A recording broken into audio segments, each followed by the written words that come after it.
It says live, David. I know. I've tried to give it a couple seconds to start. Oh, you mean no? We're not live. I mean, it always says live, even if you're not like on live. Does it? Yeah. Yeah. Okay. What up? Welcome into the Triple Play Fantasy Football Show, a proud member of the Fantrax Podcast Network and the Fantrax HQ family.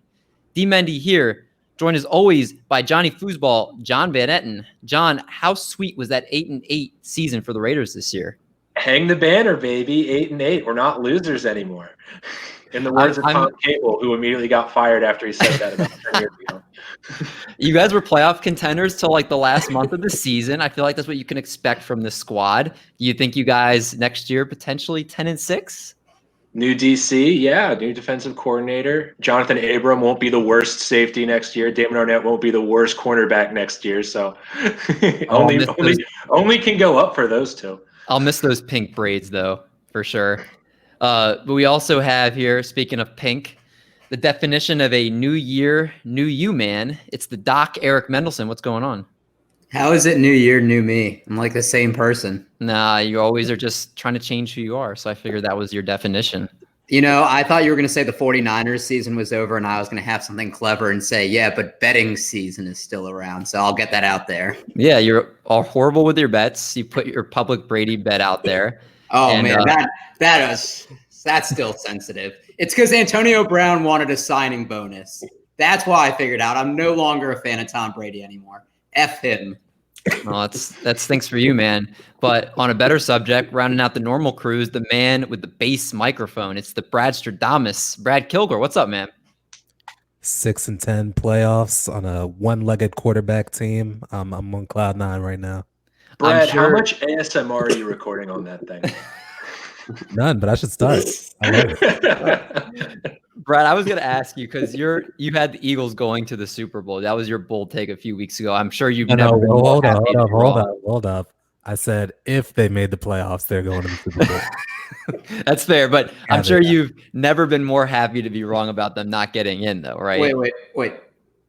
Brad, Washington is 7-9. All right, give them a little bit more respect. They're still under 500, but at least they only had single-digit losses. It feels like 6-10, but yeah, well, I'm actually probably not as happy as I should be because I'd rather us have a high pick and get a quarterback. But you know, playoffs are hard to come by. I'm happy to enjoy it while it's here. You're gonna be in for a wild ride with the playoffs this weekend. But we talked about 6-10, so that leads me right into introducing our guest here. That's me. We welcome in a man that some would say looks like Tyler Hansborough, the co-host. All right, thanks for having me on. We'll see you guys later. Yeah, trash David. He's a lead writer for GoingFor2.com and a managing editor for the Sleeper Wire show. This Giants fan wants nothing to hear from you if you're associated with the city of Philadelphia. We are talking tonight with the man Jay Feliciano, aka GMenJay. What's going on, man? What's up, guys? I appreciate you guys having me on, and I'm with you, Brad. I am glad that the Redskins are in the playoffs. Excuse me. The Washington football team. Still a habit I got to break. I did not want to make the playoffs and lose in the first round just to get a pick that was 8 picks later. Give me the number 11 pick. So I'm of course it was shady. That's what Philadelphia is known for, being shady. But I'm happy because I would much rather have the higher pick and get a chance. I hope they take, one of these stud wide receivers that's going to be available. I was going to ask you back. What direction they were going to go with that pick. Now that we have Dave Gettleman, you never know. I was hoping that we would get rid of him, although I got to say he's made some really good moves in the offseason with Bradbury. Leonard Williams has really paid off. Some of the other moves, Logan Ryan has really shown out. But I really hope that we've done enough on the defense. There's been enough improvement. We got to get Danny Dimes a number 1 wide receiver. I love Sterling Shepard. Slayton's a big play guy. Golden Tate's probably gone. That's the thing that we're lacking. We don't have an alpha dog wide receiver. And there's a couple of guys who, if we could somehow land Jamar Chase, I would just be ecstatic. So we'll see. I'd take any of the guys, to be honest with you. Well, I'm glad we have you on the show tonight because I know that built-in frustration. Actually, hang on. One question. Go ahead. What's going on with Evan Ingram?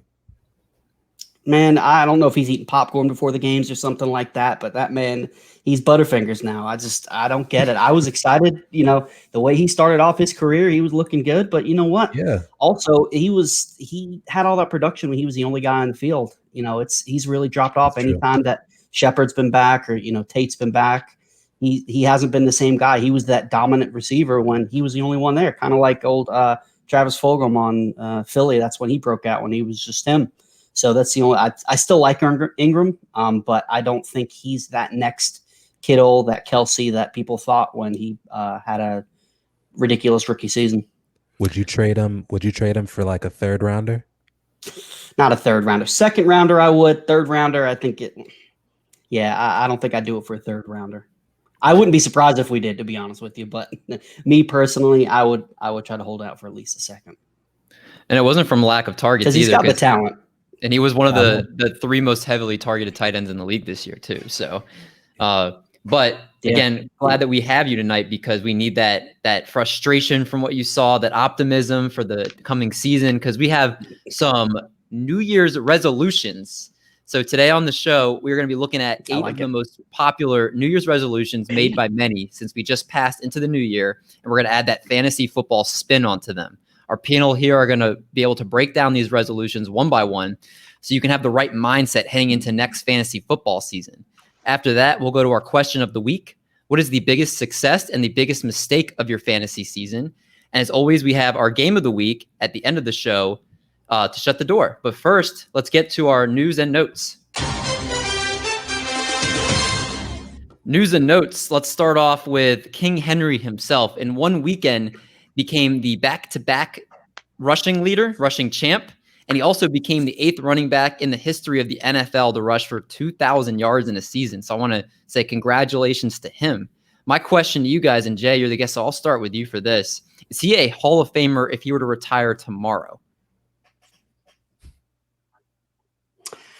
He's on the way. I would say he's not quite a Hall of Famer just yet. He's, like you said, he's only the 8th player in NFL history to rush for 2,000 yards. That's something that, it's unbelievable. And he's back-to-back rushing champ.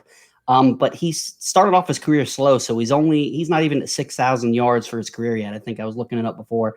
5,860 yards. He's been dominant for the past few years, but he hasn't done it over a long enough stretch for me. He's still missing that deep playoff run, and I know that's not all him. It's the Titans. I think if they make a deep playoff run, or if he looks good in the playoffs and he continues, obviously he's not going to rush for another 2,000. You never know with this guy, but it's highly unlikely he ever does that again. But if he maintains, his top dog status for the next few years, I think he's well on his way. I just think it's a little premature to call him Hall of Famer right now. He's the first person to win the back-to-back rushing title since LT in 06-07. And as it stands right now, every single person that's rushed for back-to-back titles is in the Hall of Fame. So that's another interesting twist to that. Brad, okay. the man of wisdom, the man of knowledge. Brad, I want to go to you next here. What do you think? Is Derrick Henry a Hall of Famer if he retire tomorrow? Not even close. If this was the Basketball Hall of Fame where they count your entire basketball career from, high school, college on up, maybe he'd be in because he had, historic high school numbers and he's a Heisman winner in college. That would be a little different story. But as it stands now for his pro career, he's under 6,000 yards rushing. He's got 3 1,000-yard plus seasons, which is cool, but he had 490 his rookie year and then under 800 his second year. If you look at Pro Football Reference's numbers, his Hall of Fame monitor right now is at 14.23, and the average running back for a Hall of Famer is at 107. So he's far off. He needs probably 3 to 4 more seasons of this kind of production, and then he'd be a shoo-in. But as of that now, math doesn't even add up, Brad. He's only at a 14. He needs to be at 100. Yeah, man. I mean, if you had 3 good seasons of anything, what would that put you in the Hall of Fame? Yeah, I guess not in the NFL for sure. Doc and Johnny Foosball, do you guys differ or you guys both agree? I think he's in. I mean, maybe one more good year. But you talk about, how you don't see running backs like Adrian Peterson or Frank Gore that have super long careers. and a lot of them have turned into pass catchers as well. Derrick Henry is one of the few pure running backs left. I saw a stat today that his rushing yards after the first half would have ranked 5th in the NFL. There's a big drop-off with rushing yards because so many running backs are now dual threats. So he won the Triple Crown this year with rushing attempts, rushing yards, and touchdowns. 8th player in the history to have 2,000-yard season. I'd say 1 to 2 more decent years, and he's a lock. Johnny? I was going to come off Eric a little bit and say we do need to sort of change our expectations because just the way football is, and it is such almost a dual running back league now, so it is hard to have just one bell cow running back like Derrick Henry. And I'm not worried about what he does in the playoffs. Honestly, I'm not worried about what anybody does in the playoffs as like a detriment to me. If they don't do well, then don't hold it against them. If they do great, that's something different. But playoffs especially, I feel like it's more of almost a quarterback stat unless you're like Trent Dilfer. They're a Trent Dilfer reference. Yeah, that's an interesting way to go. I like it. He won't come now.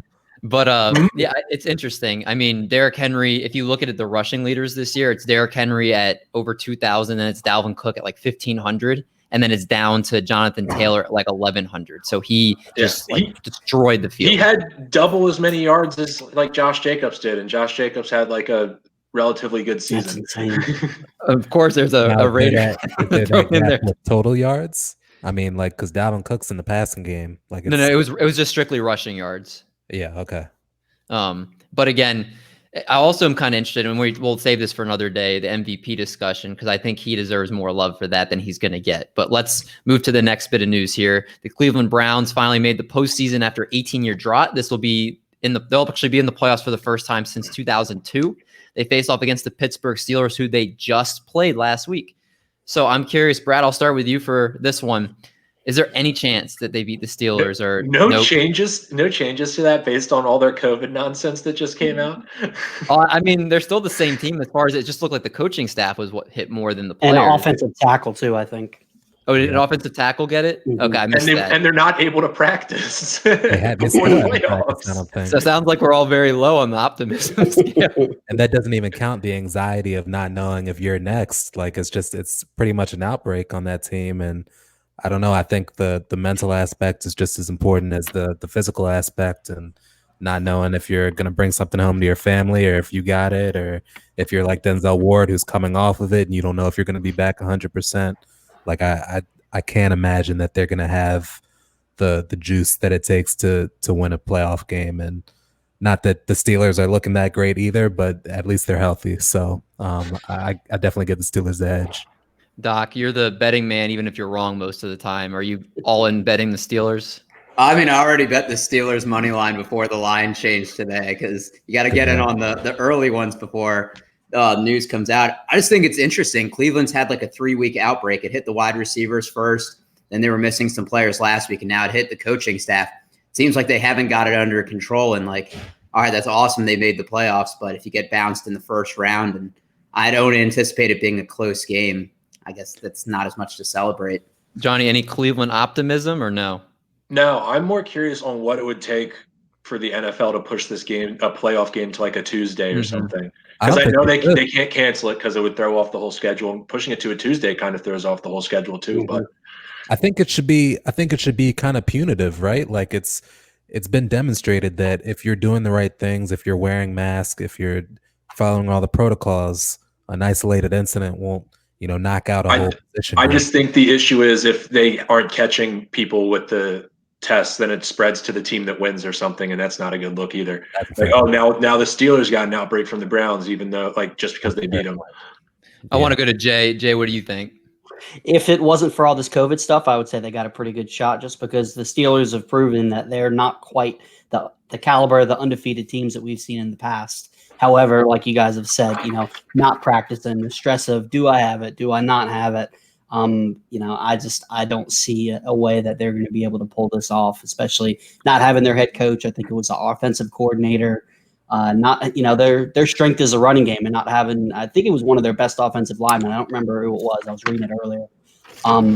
And whether it's true or not, I don't know. Supposedly they said that this is unrelated, which I don't see how it could be, unrelated to any of the other outbreaks that they've had so far. That it was like 5 different strains, so it all came from different places. Again, I don't know how true that is, but that's what they're claiming the story is right now. Yeah. So if it wasn't, I really think they would have had a shot if it wasn't for all this going on. But especially not be, the facilities being shut down. That's just huge when you're playing your first. And not all these guys, but the team is playing their first playoff game in 18 years. It's going to be too much to overcome. It's a very poopy situation, to say the least. But now it's thrown in there intentionally there. Are we talking about the Ravens or the Browns? Talking about the team that has the same color. But next bit of news here. Vikings rookie wide receiver sensation Justin Jefferson passed Randy Moss for the most receiving yards in a season for a Vikings rookie, and also passed Anquan Bolden for most receiving yards in a season by a rookie in general, not just a Vikings rookie. So really quick, because we're not going to dive into ranking stuff yet. That's going to come in the coming months. But just as it stands right now, really quick in 30 seconds or less, Doc, is he a top 10 wide receiver next year? I'd have him 9-10. Johnny? Yes, he's only going to get better. I mean, he was a rookie and didn't have a full off season. That's true. Jay? Yep, I'm with you guys. I think it's back end of the top 10, but I definitely think he's in there. Brad? It's top 5 season for the boy. Ooh, top 5. Brad already getting spicy. I love it. But I want to save this for the last one here. Washington won the NFC East. That's not the storyline. It's the Eagles. It's a lot to unpack. I want to let Jay get the floor here to start this off, because as a Giants fan, I know you're happy about the draft pick, but the process, I know, must have been just incredibly irritating. Can you just explain your thoughts about the whole incident? If you think they threw the game, if you think honestly it came down from up top, it was a Doug Peterson thing. Like, what are your thoughts on how everything went down? I do think they threw the game. I don't think they were worried about their own draft pick, which, in all honesty, even if I did want the Giants to win, that the Eagles have no responsibility to do what's best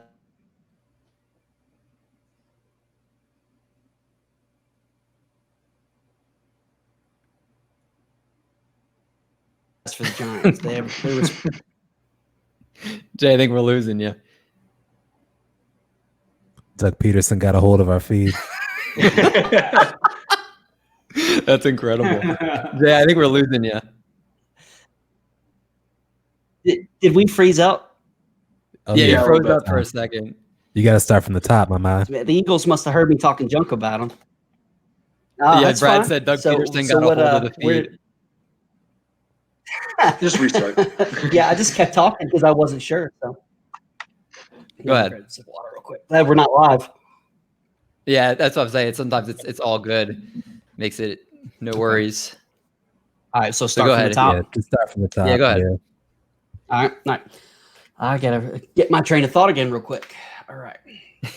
All right. So here we go.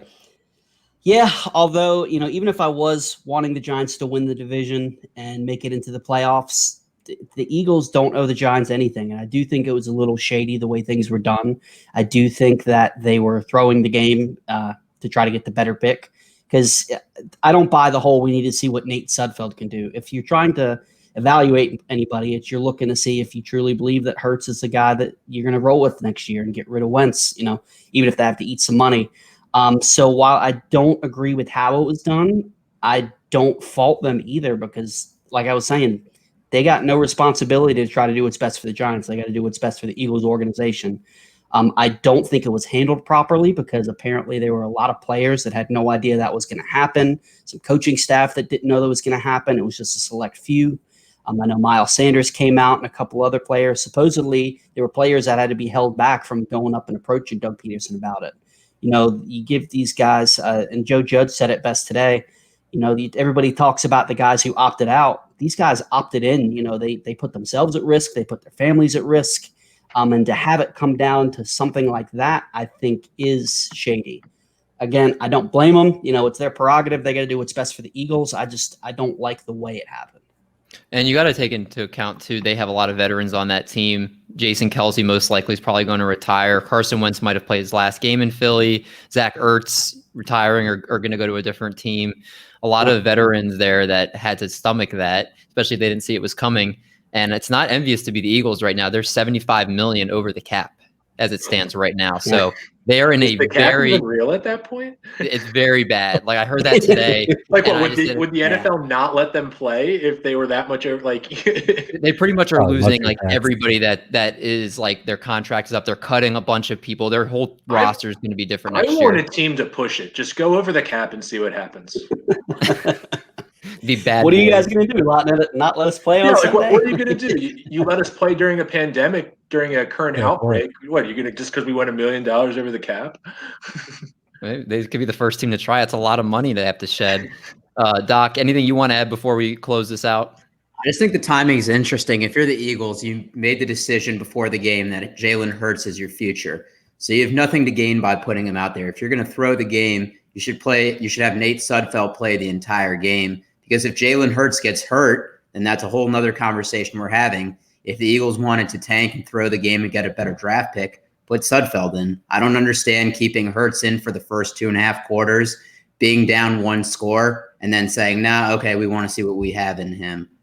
Remember, it also started when they were down 17-14 on Hurts' last drive, and on like 4th and 8, they decided to not kick the tying field goal and go for it. So I think that already showed that they were trying to lose that game. Doug Peterson is an awful coach. He is awful. I don't think we talk about it enough. If he didn't have that Super Bowl to his name in that one really good year, he would have been. That people credit that to Frank Wright and not even Doug Peterson. So there you go. Brad, put the cherry on top for this. I think Doug Peterson did exactly what he was supposed to do.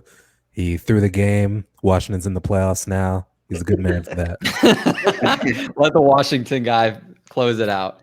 But great discussion. How can you not be happy for Alex Smith, everything he's went through? Well, I'm glad you Ron Rivera too. Yeah, I love Ron Rivera. I met Ron Rivera once. I live in North Carolina, and I got a chance to go to training camp, Panthers training camp, and got to meet him. And he was such a nice guy. You know, some of the players did a little autograph, not even look at you, but Ron Rivera went out and was shaking hands with people, just talking to people like we're talking here. I became a lifelong fan of his when I met him. He was just a down-to-earth, super cool guy. I'll tell you. Go ahead, Brad. I'm going to be a little negative here, but I'm begging Alex Smith to just hang it up. Like, I don't know what he's doing this for. It's a great story, I guess, but I don't think it's as heartwarming that he came back from 17 surgeries to lead a 6-10 team to the playoffs when he's getting guaranteed money. 7-9. All right, whatever. 7-9. Like I think he's had a great career, and I think he's got coaching in his future or something. I don't know what's in store for him next, but I don't see the point of what he's doing right now. I think, even taking a single snap would have been a victory. Even walking is a victory. Having a leg is a victory. I don't know why being alive is a victory. Yeah, like I don't know why he's playing such a brutal sport for a team that's not gonna do anything really. So I wish he would kind of hang it up. My hot take is I think his last game is this weekend. I think he retires after the season. I think he's going to go out on his terms. I don't think that's that hot of a take. I didn't hear anybody talk about that he was retiring, but who knows? Maybe what if they pull the upset? Yeah, that's true. I mean, stranger things have happened, I guess. The Seahawks have done it at 7-9. Yeah, that was the Beastquake game. And then the Washington front, if you rush 4 and get pressure on Brady, that's the key to beating him. And they have. So we're going to have the J.D. McKissick Beastquake game. There we go. Well, I'll tell you what. If you like hearing about Beastquakes, make sure you never miss a show. Clicking the subscribe button wherever you find your podcasts. Want to hear more Triple Play? Great news for you. We have a fantasy baseball and a fantasy basketball show that you can check out, available anywhere you get your podcasts. If you're enjoying the content, how about lighting up the Apple Podcast app with a 5-star rating and review of the show? Check us out on Twitter and Instagram at TripPlayFantasy. Eric and Brad run our social media and provide daily questions, annoying gifts, and of course, our weekly episode drops. Have you ever been looking for the Derrick Henry of podcasts, the one that stiff arms the competition, rumbles for over 2,000 downloads in a season? What about one you can appoint a king? That would be the Triple Play Fantasy Football Podcast, and we're here to carry the load for you for all your fantasy needs. thank you to our loyal fans for your listens each and every single week. And we will jump right into the New Year's resolution show right after this quick break. And we're back. The New Year's resolution show. We're going to look at the 8 most popular New Year's resolutions as I found on Google. And we are going to pass these into the fantasy football realm and put that spin on them. What'd you say? No free ads. Don't give Google their light. There you go. The unnamed search engine that I used. Dang it. That the entire world uses. I bunged that question earlier. There we go. But we have this panel here to talk about these resolutions one by one, get us in the right mindset heading into next football season. So the first one is the most common one you probably hear, exercising more and losing weight. So our twist to that is, are you going to add more leagues than what you already plan? Or are you going to lose the weight and cut off some of that dead weight in some of those leagues that you're in? So Jay, I'll start with you for the first one. What do you think you're doing next year? I'm 100% cutting weight. I gotta drop some leagues. I think the majority of the fantasy community bored home with COVID. Football season was coming. Let's do a startup draft. What better to do than pass the time than do a startup? So I joined a couple extra leagues than I should have. Also, I've joined some redraft leagues at some charity leagues. My guy Shane Barrett did Polly's playoff. I was lucky enough to be in Scott Fish Bowl this year, which if I'm able to get in next year, that will not be one that I'm cutting. But just overall, I'm just in too many. And not only with that, if it wasn't for the writing and the podcasting and stuff, I'd be fine. But I took on more of a leadership role at both Going for Two and at Sleeper Wire, as well as, our podcast. So I just don't have as much time. I've got 2 kids, my family is very important to me. Just trying to balance everything. I just don't have the time to do it all. So I'm definitely cutting some leagues. And Jay, we had a conversation last night that the women in our lives are superheroes for putting up with how much time we do this. 100%. So, I don't know if you guys can hear it or not, but my kids are in there screaming. I've got a 2-year-old and a almost 5-year-old, and they're a lot to handle sometimes. So my wife is willing to do it for me so I can do all this stuff. So like you said, she's Wonder Woman. If I wouldn't be able to do this if it wasn't for her. The women are the backbones for us to be able to do what we do. So every single one of us on this pod have a significant other that I know supports what we do. So can't do this without them. Brad, going to you next. What about you? I know you're in a few leagues. Are you looking to add more? Are you kind of happy where you're at? What are you thinking? I'm with Jay. I'm cutting weight. I was in 3 football leagues this year, 2 redrafts and 1 dynasty. And I think 2 is a sweet spot. I don't want to have all of my interest hedged across all these different players that I own to where I don't have anybody to root for. You're just watching the games and you don't care because you got all these different players and you're doing great in one league and bad in another. So your interest kind of fades, and I don't want that either. I think I just like having it, close-knit friends, maybe 2 leagues. You can focus on everything, see all the transactions. It's not too much of a burden and kind of go from there. Brad, is my league that I invited you in this year, that's not on the block, is it? No, that one. He said close friends only. I'll probably cut the Dynasty League. He was going to save that for after the show to tell you that he's done. Yeah, I had to put him on the spot for a second. Doc, what about you? However, I was kicked out of a league in the past, but we can get to that story later. Oh, well, you got to hear that story. How did that happen? We'll save that for another time. Doc, go ahead. So for me, I'm looking to add a league. I was originally in 5 leagues. I dropped 1 because there was collusion, and so I was in 4. and 2 of them, you play the high score every week, and at 2 and 6, you're like, okay, I'm not getting out of this hole. I think I want to add a dynasty league, and I think I want to do it with some of the people on Twitter because most of my leagues are just with friends and people from high school. But I want to get more involved in the community, and I think a dynasty league would be a great way to get to know the people on a better, deeper level. That's Doc's plea to sending it to Jay. Be like, hey, invite me with your friends. Anyone that's listening, I run the Twitter account mostly, so send me a DM at TripPlayFantasy if you have an opening, and I'll consider. There we go. Johnny, we'll finish out with you. What do you think? I think Brad was right. 2 is probably the sweet spot. I think I don't know if I can drop 1 or 2 because I don't want them to just fold without me or something. But that's kind of a bad look. But The dynasty, I've tanked for like 2 years, so I kind of want to at least get the dividends out of that one. So I have to stick around. And Brad's right. It does get frustrating with a lot of leagues, and then you throw in like a FanDuel or something where it doesn't matter because you want somebody to do well, but not too well. You want them to hit the sweet spot of like 85 yards and 5 catches, which is like I want 17.5 points, and that's it. Nothing more. Yeah, exactly. And it makes it hard to root and watch the games because whatever happens, it's both good and bad. So I'll just say mine real quick. I'm in a few, and I'm looking to gain some weight next year. I'm looking to pack on the LBs. Bulking season. And because I'll be honest, like DFS has kind of become my first love. Like I love in the leagues I'm in, and I love playing in it. It's something I'm very passionate about with the season-long leagues. Dynasty, I would be 100% more into getting more involved in, as I haven't been as much into Dynasty. But when DFS goes on, I barely check my box scores. I'm always like looking at my DFS lineups if I'm cashing and I'm doing well. So if I do more leagues, it's at that point, to me, it's just going to be kind of, I know it's like hedging a little bit more, but I love it so much. I love fantasy football season. I'm not trying to add 10 leagues or anything like that, but I definitely think I'll get into 2 or 3 more next year that I didn't do this year. Yep. And I think too, part of it for me is I've held on to a few leagues that I didn't necessarily want to be in. And I just was like, I feel bad. I don't want to drop. I don't want to, but I think if you're not enjoying it, there's no point in sticking around. As long as you do it the right way, you give them enough time. You're not dropping just because your team stinks. If it's just inactive, you don't really, the whole point is to have fun. And if you're not having fun doing it, just do it the right way and just, give them enough time to replace it. Even if, I've done before where I paid for the year. So that way it can entice people to say, hey, this is a free team. Come adopt this orphan team.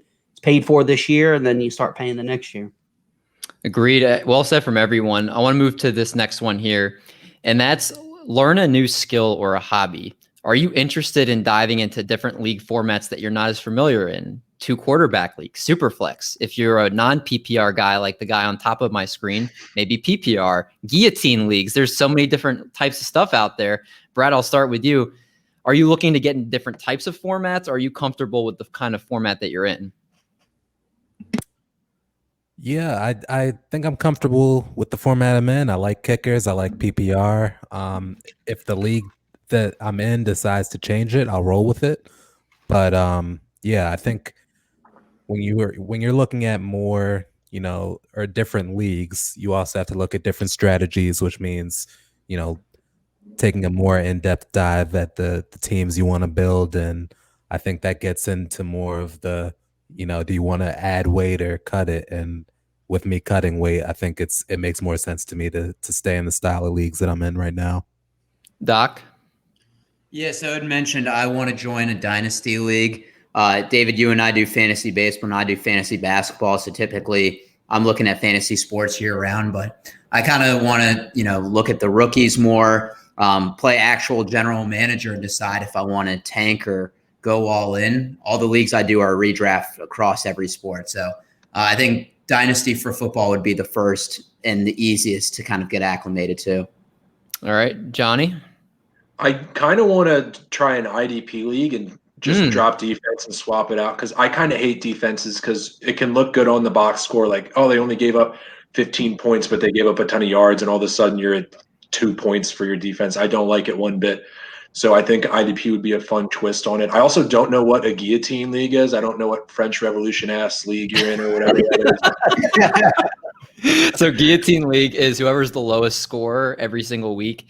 Your season is over and your players go with the free agents. And you have Fab, and you can use your Fab to pick up their players. And that would be so demoralizing week 1.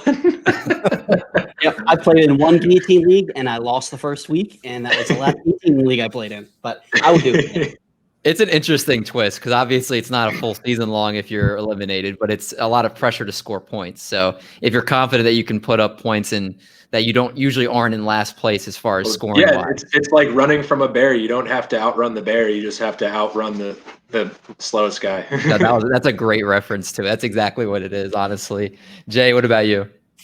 I'm gonna hedge it a little bit. For the most part, kind of like Brad said, the leagues that mean the most to me, my home league and the league. I I know I said I wanted to cut leagues, but we had decided this weeks ago with some of the people from around Twitter. Like Doc said, I wanted to play with some more people that I interact with on a daily basis. So me, my co-host Eagle Dan, Troy, T King Mode, Cooter Doodle, Linda Lyons, my guy Jeff. There's some others too. JL's in there. Marco. I'm trying not to leave anybody out. I don't want to hurt anybody's feelings. But we started one, and we wanted it to be a little different, but also didn't want it to be gimmicky. So we did super flex, 1 quarterback, 1 running back, 1 wide receiver, 1 tight end, and 6 flexes. So it's still in the same kind of thinking that you would normally run, but it's not your standard league either, because that's the problem too, is most of the leagues I'm in now are pretty much super flex, no kicker, 2-2-2, couple of flexes, and that's about it. So if I do change any leagues and go with some new leagues, I would like them to be a little different, not too crazy. I kind of the guillotine leagues and stuff like that. I feel not gimmicky is the wrong word, but it's not like a serious standard league. You know what I mean? Like it's not one that you plan for year in, year out. I did do with what's his name? Rocky from the Dynasty Junkies. He did a Survivor League, and it was literally set up like the show Survivor, where you have 2 tribes. They go head to head each week. If you lose, you have to vote a guy out. And the other team, you can take 1 guy from the bench. That was a lot of fun. I got voted out early because, unfortunately, and this was the first year he did it, so it's going to take some. Too good. Well, that was true. I did have a very good team, but I had connections to Rocky. I was on his podcast. He was on my podcast. So the guy who won did a ridiculous amount of research and literally did a diagram of how everybody knew each other and who to take out first. So I was on the target early because I knew him. So that's hilarious. But stuff like that, like I would like to do different ones like that versus, I'm not a non-PPR guy. I don't mind half PPR. The same thing like Brad was saying, when I think a guy's value, my mindset's PPR. So I don't want to have to think, okay, well, I like this guy in PPR, but I don't like him in non-PPR. That would just be too much in my opinion. Yeah, we have, again, I'm in a non-PPR league with a lot of these guys, and it's something that obviously was the initial way that we started fantasy. Yep. And it's sometimes, I know, because John is the biggest anti-PPR guy, and it's more because you're saying, if you get JD McKissick's going to have his Beastquake game, and it's going to be 8 catches for 30 yards. Yep. Yep, and I wouldn't even touch him in a non-PPR league. So. Yeah, it's very different for sure. Let's move to the next one here, and that's going to be save money and spend less. Everybody's always trying to save their money every single year.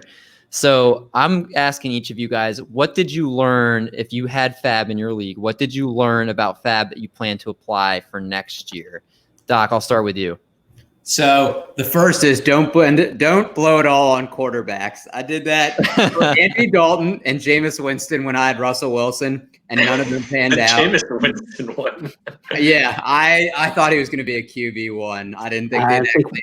We all did. I was right there with you. So. And the worst part is that the one he didn't spend on Jalen Hurts ended up kicking him out of the playoff. Yeah. So the irony of that, but I think you have to be aggressive, especially you see someone like Mike Davis, who was a top 10 running back for the majority of the season when he played.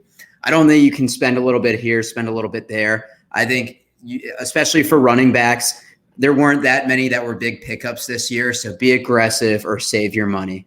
Well, one could argue that if you went that route with Nyheim Hines after week 1, that you probably came out pretty bad. So it's kind of for that 1 week where he was really good. He had literally 3 weeks. I think he had 3 weeks all season where he was startable, and after that, he was pretty off. Even I ironically had dropped him a pending drop when he went off that week 12 or whatever it was, and I was like, "This is ridiculous. It won't even let me change it." Keep in mind the Colts still had Jonathan Taylor and Jordan Wilkins at that point. Mike Davis essentially had the Carolina backfield to himself before they started playing Rod Smith. That's true, but I think a lot of people thought Nyheim Hines was going to be like an Austin Eckler and that he was going to share with Jonathan Taylor. And it was going to be a 2-headed attack that the both of them could eat. So I understand what you're saying, and I don't disagree. I think it's just hard because I think a lot of people spent a lot for Hines and didn't have that same type of feeling as people that spent a lot for Mike Davis. So definitely is subjective. Johnny, I'll go to you. What do you think with Fab? I was going to say don't don't pick your spots. Just spend it. You can't take it with you. The amount of people who at the end of the season had like half or 3/4 of their fab. What's the point? You might as well just tried somebody for a week or something. Just don't bother picking your spots. Spend it. Jay? Yeah, I'm gonna go with these guys. Say I'm the type that I'm gonna blow my budget, and I backed off that a little bit, and it cost me this year. My home league, which is my most important league, won the league last year. My team was stacked, and I got decimated by injury. I had Barkley, Nick Chubb, AJ Brown, George Kittle, Michael Thomas. So I was panicking at the beginning of the year. I blew a huge chunk after week 1 on Paris Campbell. Paris Campbell goes down.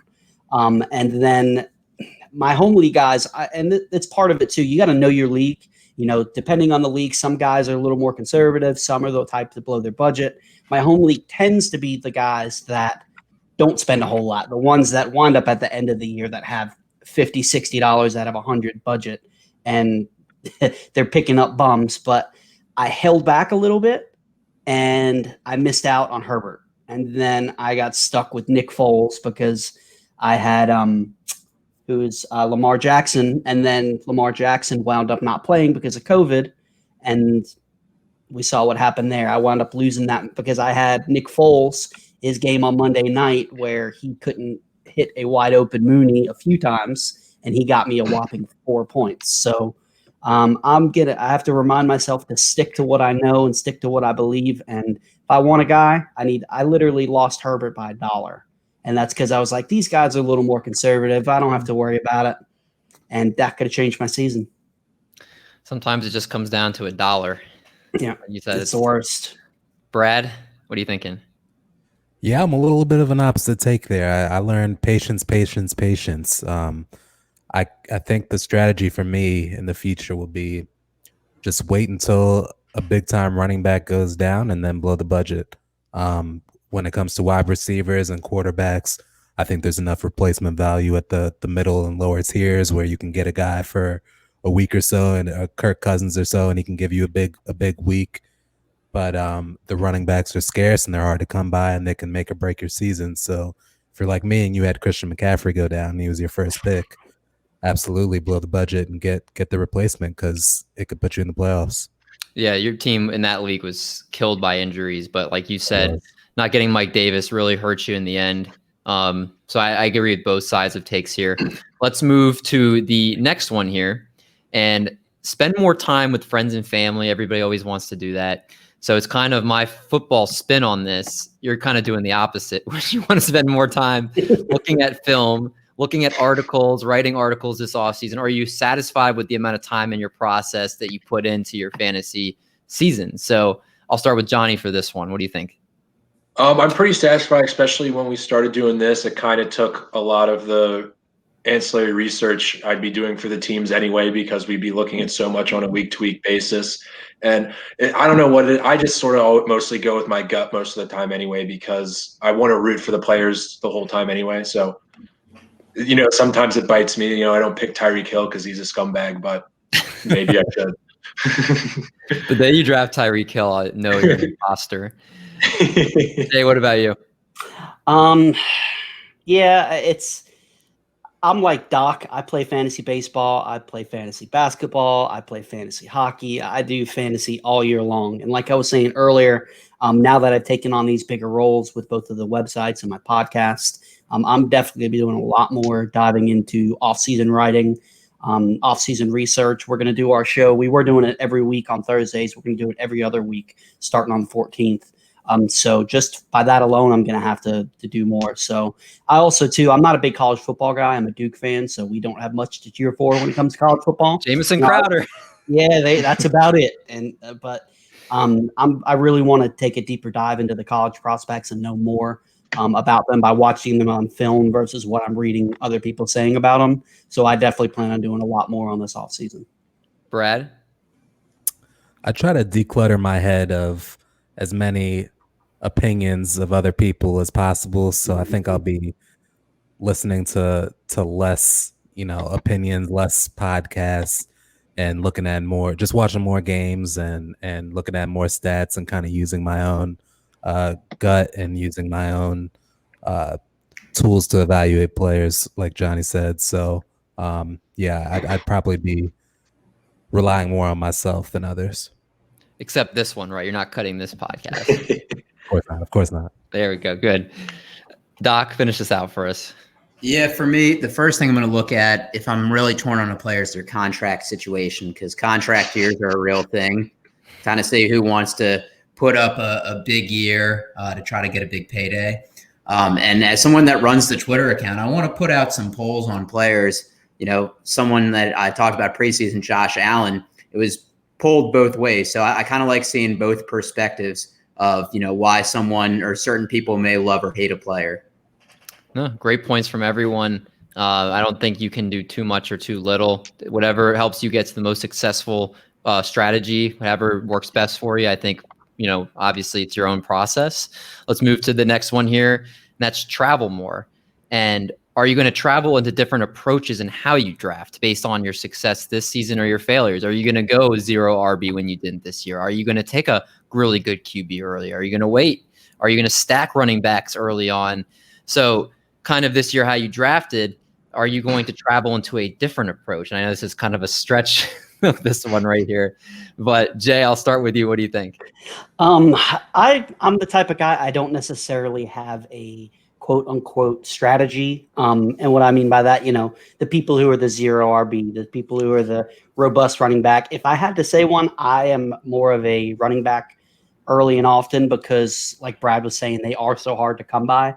I'm going to try to back off from that just a little bit, but I'm the type, I'm going to let the draft board come to me. I'm going to let the auction come to me, and it's all about value, And I think a lot of people that were upset with Lamar Jackson this year, he still had a really good year, but he didn't have the year he had last year, and you paid last year's stats for, not quite the production. So I think the biggest thing that you have to remember is don't draft guys at their peak value. You want to get them at a value so you can use it in other places. So that's how I always play. It's not getting guys at their highest price. And so I lean going running back heavy early and often. So I got to get out of that mindset a little bit and stick to worrying about player value more than anything. Brad, are you going to travel and not be a wild card when you draft, or are you going to stick with the wild card approach? I'm a strategy guy. Maybe I'm a wild card in that I have, hot takes. I thought Kyler Murray was QB1, so I'll draft him high. But I think my approach of taking a running back in the first 3 rounds is it's solid to me. And I think the more running backs you have in the most scarce position, the more optionality you have. Maybe somebody gets injured. Maybe all 3 are good, and you can trade one and get good value for them when in a position where you don't have a lot of talent. I just think there's a lot of utility in taking a guy that you need late in the season, as opposed to worrying about, did I take this guy too high, or is he going to be there later? I think if you got a guy you like and he's there, you take him. And I like that strategy, actually. I'd kind of have that same approach if I was, a GM of a football team. If I'm the Jaguars, I'm taking a quarterback at the 1, and I'm taking him again in the 2nd round. Like you can't miss on those positions. Like you got to have your people, and I think it's worth the popcorn approach is worth it. Kind of. I mean, it's funny because you say that, but you look at Washington, they did that with RG3 and Kirk Cousins. And when RG3 failed, that's literally what I was thinking too. Same exact thing. It worked out for him. Exactly. It's not a bad approach. Look at the Eagles. It was in, the next draft, but Carson Wentz and then Jalen Hurts. Like you got to take your guys. And when there's scarcity value, you got to get as many guys as you can. I like that. Doc, what about you? So first point I agree with Jay is you ultimately have to see how the draft goes. If it's going really running back heavy, maybe you have to do that. I'm going to take QBs with rushing upside because that it just provides so much value. We saw Jalen Hurts week 15 go for 37 because he had 100+ yards on the ground. I'm actually going to look to take more wide receivers at the top. I think they're typically a less injury prone position. I know people hate throwing that title around, but I look at the Tyreek Hills, the Devontae Adams, the Michael Thomases when healthy, DeAndre Hopkins. I mean, those are studs you plug in, week out. And I look at running backs, James Robinson, Mike Davis, Antonio Gibson, Darrell Henderson, Jeff Wilson, Myles Gaskin, Salvin Ahmed, Gio Bernard, Nyheim Hines, Wade Gallman. They all had multiple RB1, RB2 weeks, and they were likely at the end of your draft or waiver wire. So you can find people like that, if you just are kind of active or if you save your fab. Good approach there. Johnny, finish this out. I'm going the opposite, Eric. I did really bad this draft this year because I reached for Lamar and then I reached for tight ends, Mark Andrews in particular afterwards. And my Saquon gets hurt, and then all of a sudden I literally don't have a starting running back between like a Phillip Lindsay turf toe injury that lasts all season and I had to trade for Todd Gurley. I had to do all this nonsense that I didn't want to do. So I'm just picking running backs. That's what I'm going to have to do. It's going to be a running back hoarder next year. I love that. I'm going to cut out. We're talking about 8 of them getting organized, talking about getting your notes organized from other years and not just this season. We're going to scratch that one. Also talked about quit smoking because this pod especially has talked about the value of drafting a kicker and not waiting it till the last round, because I think, Brad, you brought up that Harrison Butker last year was equivalent to like the 9th best running back as far as the points that he put up. So We'll save those discussions for another day. I want to get to this last one here and read more, and specifically reading more into the tight end position. What is your approach when drafting tight ends after what we saw this year and potentially even the last couple of years? And Brad, I'll start with you.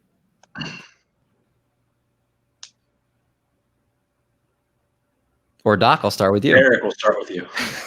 Yeah, for me, you either take Kelsey in round 1 or 2. You take Kelsey ain't going around 2. He's going in round 1. Okay, you take Kelsey in round 1. You take Kittle or Waller in round 2 or 3, or you wait until the final round, because Robert Tonyan, number 3 tight end, Logan Thomas, number 5, Gesicki, number 7, Ebron, number 10. My boy Irv Smith at 16.3, 6.7, and 23.3 in the playoffs. It's kind of like the mentality: you're either first or you're last, and that's how I think about tight ends. Well, Johnny might disagree because Darren Waller plays for his squad, and I think he likes Darren Waller. Well, after I get my 3 tight ends, or my 3 running backs, I'm going to hope they're still around. It's kind of dueling personalities where I also want to get the best tight end, and that really only happens to be like a few of them. So it's really hard to mesh both of those. So I'm kind of with Eric at this point. If you don't get the premier ones, just give up and wait. Jay, I'm assuming similar for you as well. Yeah, I don't think I could ever see myself taking a Travis Kelce in the 1st or 2nd round. I'm definitely taking a running back in that area. You're just at such a disadvantage. If you go tight end, I know Kelce offers a huge advantage at the tight end position, but he's an anomaly, just like Gronk was years ago, just like Jimmy Graham was before that. I'm not willing to take that risk because, like you said, with Mark Andrews, you thought you had that guy and you were at such a disadvantage because he didn't pan out.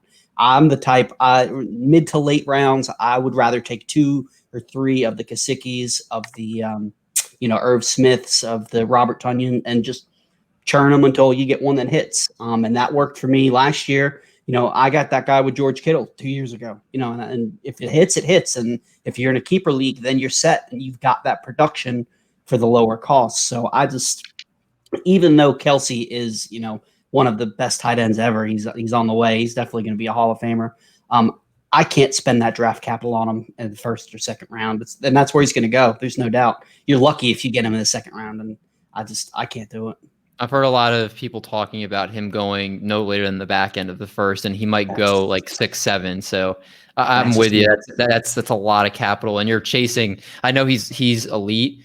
And this is speaking as a Chiefs fan, but you're going to be chasing what he did this year. And even if he's a quarter worse than next year, I don't know if that's worth the 1st round pick when the running backs, especially because you see what happens when all these running backs go down. You need running backs. So I thought I was set with Saquon Barkley, Miles Sanders, and Nick Chubb, and that ran out real quick when it came to injuries, and I was stuck starting Phillip Lindsay and Joshua Kelly. So it was not a good year for me in my home league. Brad, finish us out with this topic. Yeah, because of the gap from the top three to the rest of the position, I kind of view tight ends the same way I do kickers. If you can get the top three, you should take the top three. But I'm not going to take Bunker at the end of the first. Yeah, that's the thing. Like, I'm not going to take. I'd have to take the top three tight ends in like the first or second round, and I'm using that for my running backs. So I always end up, kind of scraping the bottom of the barrel with tight ends. But I'm happy to do that because, like Jay said, you grab a Kittle from a few years ago and he pans out and turns into a top three tight end, and then you're set. So you just got to hope you hit. Agreed. Well said, gentlemen. And so there's some great resolutions that hopefully people will follow into this new football season that will come later this year. Sure, a lot of things will change before then, but you can take these strategies and apply them to wherever you go in life, not just fantasy football. We are going to go next to our question of the week, and we are sponsored by Shady Rays. Oh, yeah. All right. So, fellas, when your future is as bright as Jay's, David, you use this every week. You need to switch it up. I need to call you out on this. It's been time. One could say it's incredibly blinding. You need to make sure that you're armed with the best eyewear in the game to keep your peepers in check. And what would that be, you ask? That's none other than Shady Rays. You trying to run, hike, surf the waves, heck, even write ads for your podcast? These shades are for you. Shady Rays wants you to own quality, polarizing, and affordable shades that you can wear for any occasion. Whether your sunglasses break, get scratched, lost, or anything under the sun, they're going to replace that bad boy for you. For every order placed, Shady Rays donates 10 meals to Feeding America and have over 13 million donated meals to date. And I did not stutter. That's 13 million. If you like what you're hearing, use code TRIPLEPLAY at checkout and you get 25% off an order of shades, which excludes the RX collections. Again, for the people in the back, that's 25% off your order of shades with the code TRIPLEPLAY. Don't get blinded by your success. Use Shady Rays. And Eric, Jay's hearing that for the first time. So even if I've used it multiple times, it's new to him. That's what matters. And for the record, I do own a pair of Shady Rays. Oh, there we go. See, I knew it. So our question this week, what is the biggest success and the biggest mistake of your fantasy football season this year? Jay, you're the guest. I'll start with you. If you would like to have more time to think about it, I can go to someone else. But if you know it, it's all yours. I definitely know my biggest mistake. That was very easily because I was one that believed in Carson Wentz this year. And I'm the type of guy, I don't like to, like Brad was saying earlier, I'm in a lot of leagues. I don't want to, I want this guy to do good, but I want that guy to do good. So when I go all in on a guy, I have him everywhere. So I had Carson Wentz everywhere this year. So it was not a very good year for me, but like it works out. It's really good when it works out because last year I went all in on Miles Sanders. I went all in on Lamar Jackson. I went all in on Chris Godwin. I had the best year I've ever had in fantasy last year. When you do the same thing, sometimes it just doesn't work out. So this year, my biggest bust easily was Carson Wentz. Best thing that I've done. I might have to think a little bit on the best one because I didn't have that great of a year, unfortunately. Let me think. We'll get back to you because I want to make sure you have something positive. I definitely do. It's just the negative is stuck with me this year. Brad, what about you? What are yours?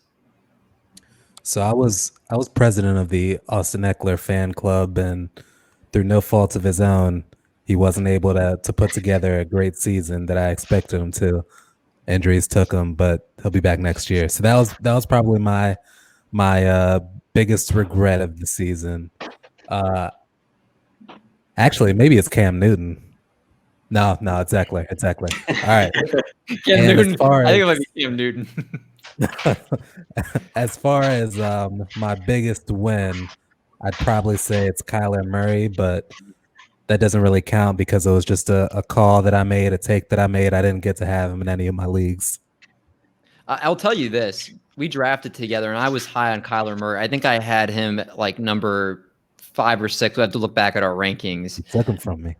But I knew for a fact you were going to take him if I didn't take him in round 4. And I was like, that rushing, I knew that rushing upside was there. And I had Dak in another league. And I said, I don't want the same quarterback. I was like, I'm not sold with Deshaun Watson's early season schedule. I was like, who's the next quarterback on my list? And it was Kyler. And I was like, if I don't take him here now, Brad's snagging him. So that is all credit to your. I mean, I don't. That wasn't on purpose to try to snipe him from you, but I knew just from us being on the show, which we're open with our takes, that I knew I wasn't going to get him. And I do have, whenever you want to come back to me, go ahead. Think about it. AJ Brown. I definitely bought back into him. There was a lot of narrative at the end of last year. His production was unsustainable because of how much they pass the ball. But you got to be careful when you buy into narratives. If the guy's a stud, the guy's a stud, and they're going to get the ball to him. So I did have a lot of AJ Brown, especially. I've got him a couple places in Dynasty. So I'm very happy about that. So AJ Brown was a big win for me.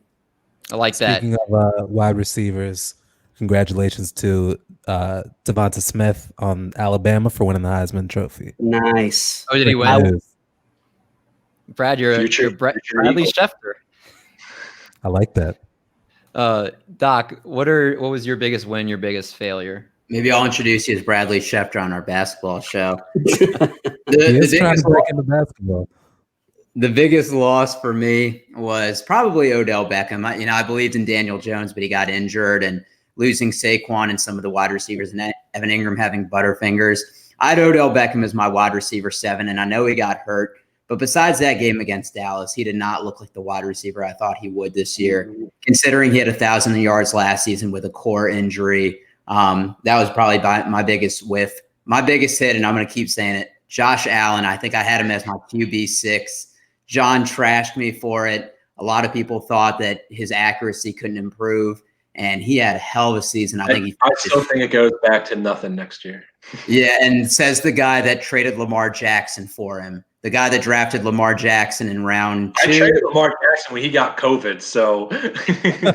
But I think Josh Allen, that's probably something where I'm going to ride home for next offseason, and hopefully I can hit another one like that. What about you, John? I was going both the biggest success and regret were from the same draft, and they were back-to-back picks. I picked Lamar Jackson early, and then I reached for Mark Andrews because I thought that would be a cool connection. And then Darren Waller was still on the board on my next pick, so I got him because I'm a big homer. And that was my big success. And it looked like it was going to be great. 2 tight end system over there on my fantasy team. And then Mark Andrews was terrible. And my biggest regret was not trading him after like week 2 or 3, because the longer I held on to him, the less and less I was getting. And it crashed and burned my season because it was one thing on top of another on that team. And John, didn't you finish in last place, right? Yeah, because I had Saquon, and I reached for Lamar, and I reached for Mark Andrews, and I had Phillip Lindsay, and I had Sterling Shepard, and I had like 3 other injured players that I forgot. The best was John was like, after week 2, he's like, I'll trade Sterling Shepard for anything. We're like, dude, he's out for the next 3 games. Who's going to trade him? Oh, yeah, I had Le'Veon Bell, too. It was just everybody was hurt. Everybody has those seasons. I'm not going to pick on John for that. Mine, I put only 2 takes out there this year that I put publicly. I'm next year I'm going to be a lot more public and pin it. But the 2 takes I had that I was very strong about was I said CEH was going to be a top 5 PPR running back. And I was proud in the fact that I said he was going to be a top 7 PPR back when Damian Williams was still there. I was that much a believer in him, and not even just for the homer aspect. Everything that came out, Andy Reid had already said he's better than Brian Westbrook. I thought he was going to eventually take that kind of, in the first couple games, take the full load. He's one of the best pass catching running back prospect that year, which Chiefs loves throwing to their running backs. I was all in top 7 running back, which people called me nuts when Damian Williams was still there. And then when he was gone, everybody was starting to put him back up there. And I was like, okay, well, I've already been on this train. And I called him top 5. And after week 1, it did not pan out. After week 1, I was feeling very proud of myself. But the take that did pan out, that I actually submitted it to CBS Sports, and they trashed me on the take. It wasn't Adam Azer, but it was Dave Richard and a couple other guys. I said CeeDee Lamb is going to be a borderline number 1 wide receiver. And they said, is that crazy? They said, is that a bold take or is that crazy? And he was actually the number 16 PPR wide receiver going into, and the bet, I actually tweeted at Adam Azer, and he was going to get me on the show. We made a bet, and I said he has to be a top 15, which is, I figured you're in a 12-team league, 15 is a borderline enough to say borderline wide receiver 1. I said top 15 wide receiver. I said I get to go on the show and I'll donate 100 to St. Jude. He was wide receiver 16 going into the week, finished at wide receiver 20. So even though he didn't finish quite as high as a borderline wide receiver 1, I think if Dak had been there the whole year, it would have been no question. And people calling it crazy. And I said I was like, he's going to be the dog in that system. And he was looking like it before Dak went down. So yeah, absolutely. They don't give 88 to just anybody, so they want him to be the top dog. Exactly. So, but again, success is failures. It always happens every year, but it's good we can air it out, get that out of there. Let's go to our last segment of the week, and that's our game of the week. And our game of the week is being hosted by none other than Johnny Foosball. So, Johnny, what are we playing this week? Normally I do philosopher or NFL coach quotes, and you guess. This time I've adjusted it to politician or football coach quotes, and we'll just sort of go around the horn. Everybody takes a guess. You get an extra point if you get the politician or the NFL coach, and keep track of your own score. I don't do it for you. Would usually say you're not our mom or something like that. Yeah. The first one I have here, and I'll start with you, Davey. Be patient and calm. No one can catch a fish with anger. I'm going to say that's Coach, and it's Don Shula. Jay? I'm going to say that is a politician, and I'm going to go with Joe Biden. We're going to Brad next. I'm going to go Coach, and I'm going to go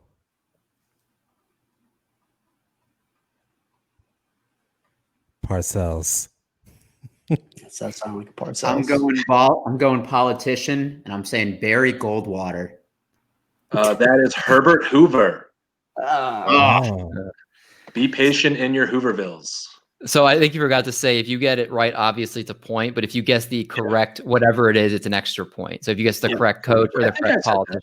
Yeah, he said that. Oh, then I totally blanked out for 2 seconds. The next one is no, we don't fear anything. Jay? That definitely sounds like a coach to me. I am going to go with John Gruden.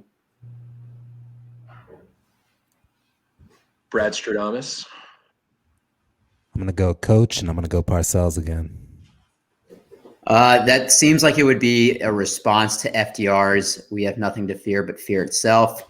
But I'm going to go Coach, and I'm going to say Vince Lombardi. I'm going to say FDR then. That is Rex Ryan, and what I assume was in reference to an upcoming Patriots game. I was hoping I could.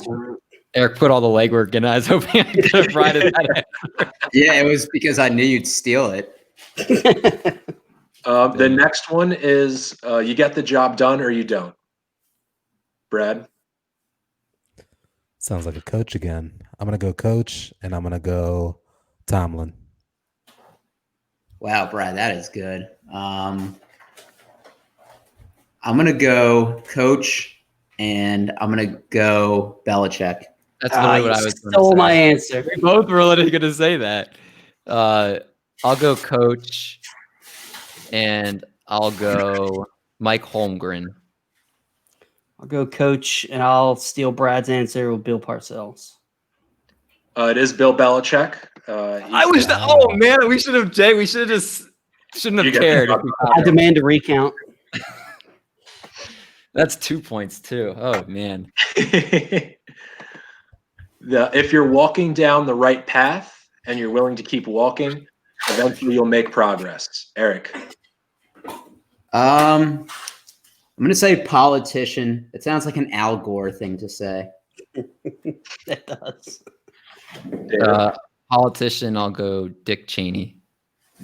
That's not a Dick Cheney thing to say. I don't know. I'm trying to sound smart by knowing politician. I'm gonna go politician, and I'm gonna go Bush HW. Okay. I'm going to go Coach. I'm going to go Andy Reid. That is Barack Obama. I was trying to make up ground here. I thought it was a politician, but I knew I had to make up for those 2 points. So we're through 4, right? Yeah. So I have 2. I've got 2. Eric might have 4 with his correct. I'm sorry. I got 3. I'm sorry. I got 3. Brad, You know I don't keep track. Yeah. All right, go ahead. I'm sorry. The next one, it's better to take many injuries than to give one. Oh, it's definitely a coach. And I'm going to say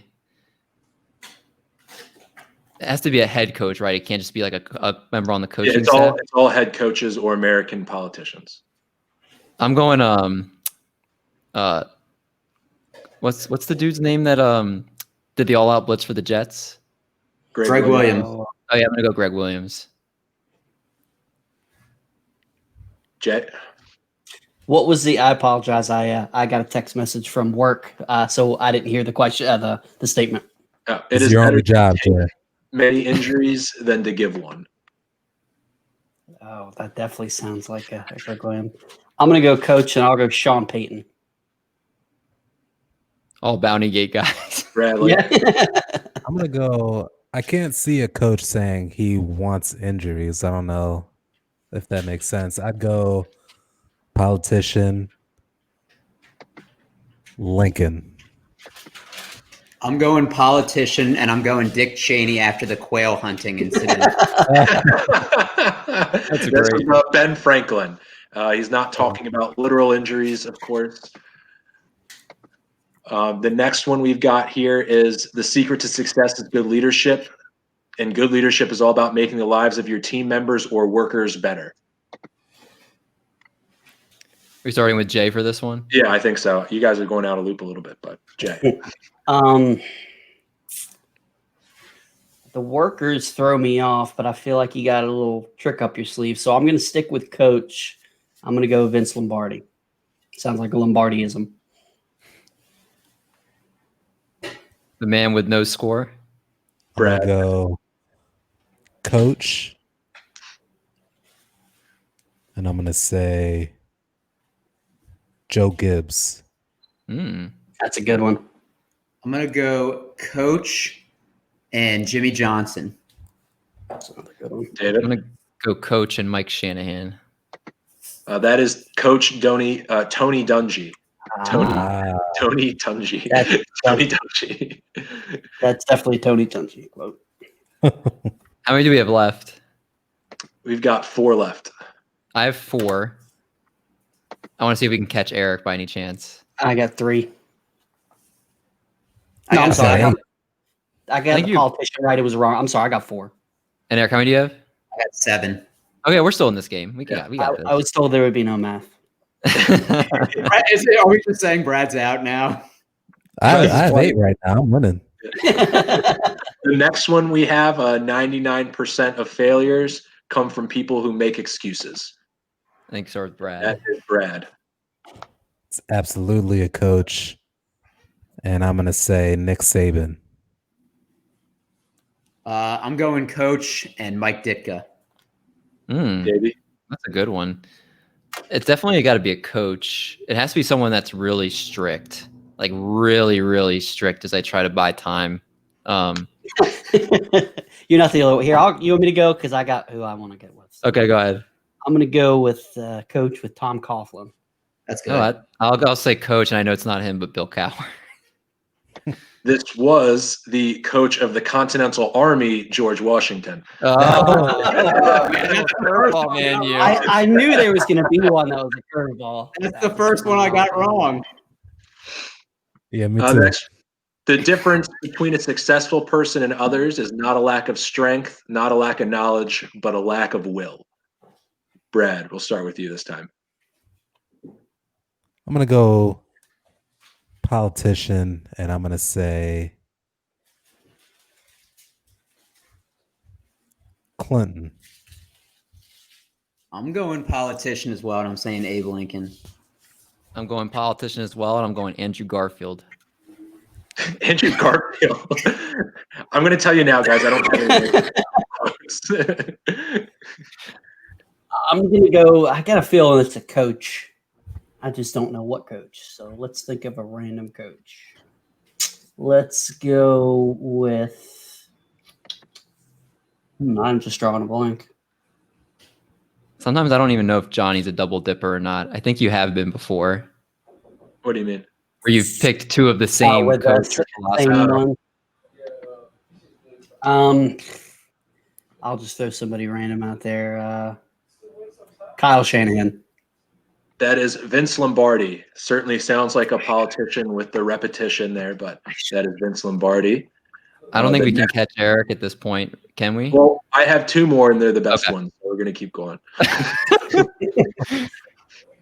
It's a lot tougher to be a football coach than a president. You got 4 years as president, and they guard you. A coach doesn't have anyone to protect him when things go wrong. Eric. Wow, that's tough. Can you say it again? I enjoyed hearing that quote. Yeah. It's tougher to be a football coach than a president. You got 4 years as president, and they guard you. A coach doesn't have anyone to protect him when things go wrong. I'm going to say coach. I'm going to say Hugh Jackson when people were coming for him. Wow. That's a good one. I'm going to say coach, and you know what? I'm going to go Tom Cable.